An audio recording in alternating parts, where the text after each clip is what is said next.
call this meeting to order. First on the agenda is surplus property, custodial lawnmowers, first read. Yes, Board, in your packet, you will find a list of the lawnmowers that have been deemed end of life cycle. As per policy, these come before you. As you can see, some of these are dated back to 2001. So this is the list of the surplus property. Okay. Second on the agenda is resolution for construction of Freedom Elementary School, first read. Board, in front of you, you have a resolution. As you know, we have been having conversations for quite some time about Freedom Elementary. We have opened that bid cycle. We have been working with County Commission. Our timeline tentatively is to bring this before you for the month of February, to take it to budget in the month of March, to potentially take it to our county commissioners in the month of April. You have the resolution before you, and that is what we are asking for the construction of Freedom Elementary School, if you have any questions. Anybody have any questions? Okay, item 3, recommendation for architect selection for major renovation, first read. Board, in front of you, you also have information related to a project that we have at Burt Elementary School. As you recall, we have the Burt Innovation Center, and we have some fairly substantial work that will be occurring there over the next year or so. This is work that was funded. We have the funds through innovative school model dollars. So essentially it's CTE dollars that will be coming to the end of their life cycle. And so we are in a bit of a rush to get this work started. Any project that has major renovations with the architecture fees exceeding $2 million. This is scheduled to be slightly higher than that. The executive limitation is for any architecture fee, any work that would be more than $2 million must come in front of the board. We are bringing it to you. It has the details in the letter. The recommendation is to go with Lyle Cook Martin Architects for design services for the CTE expansion of that Burt Innovation Center, as they have done substantial work with us on this in the past. If we were to go with any sort of other recommendation or bid process, that will greatly exceed our timeline and may potentially impede the use of those grant dollars. Any questions? Okay, item 4, federal budget amendments, first read. Jeff Taylor.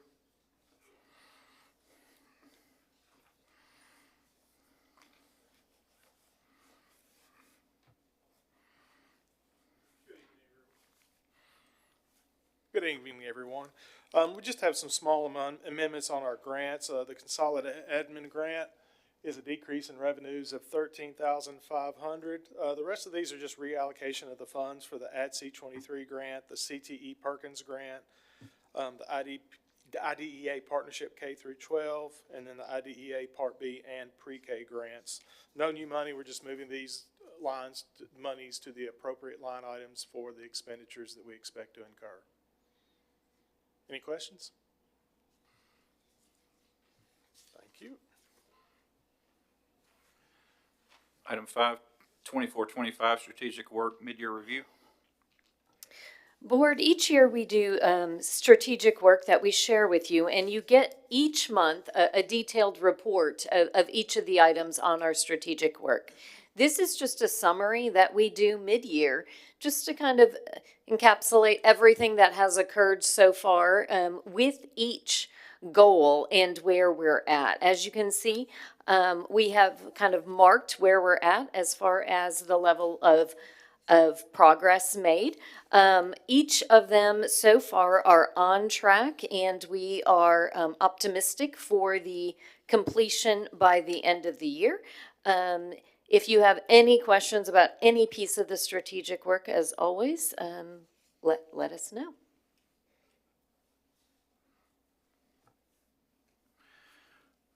Okay, County Commissioners' comments? Okay, Seeing none. Other business? Casey? I got it working this time. Back to the, are we allowed to go back an item? I just have a question about the architect, the Freedom School. Is that going to be the same design that we've been using for the school? Yes, thank you. Yes, so Freedom is the last school, the last elementary school scheduled to use that existing prototype. And that's just simply because of the timeline of looking at a 2026. We have already essentially saved dollars by using that same model, but we have already established that moving forward, any future elementary, we will have to do a new design and new prototype. I guess Jimmy was first. Yeah, I would like to thank the school system for the flowers that you sent to me and my family during our moments of bereavement. But I also would like to say that I was very disheartened to find out that Clarksville-Montgomery County voted neutral on vouchers. It bothers me. It bothered me, and it still bothers me. It don't bother nobody else up here, but it bothers me. And the reason why I say that is because a family that's making less than $60,000 a year will never get their child into a voucher program. A person making $7.25 an hour make $14,000, $15,000 a year.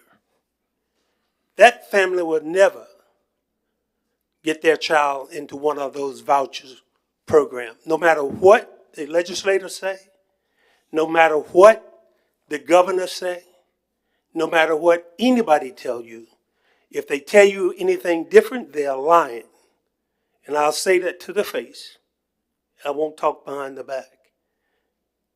I spoke to a person that had knowledge of the bill and was informed that that bill is not for poor folks. It's not for average folks. It's for the affluent.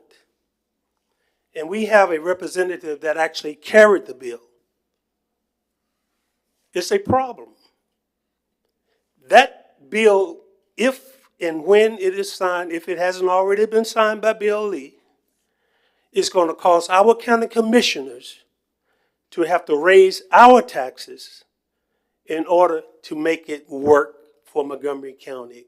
Now, people think I'm crazy, but I'm not. This is the first time in 20 years, that I really feel bad about being part of this board. Because we've always been majority Republican, but we've always voted for the children. We already voted for the family. We always voted for our county. And I want all of the people up here that sit up here, those that voted for it, you got it. Live with it.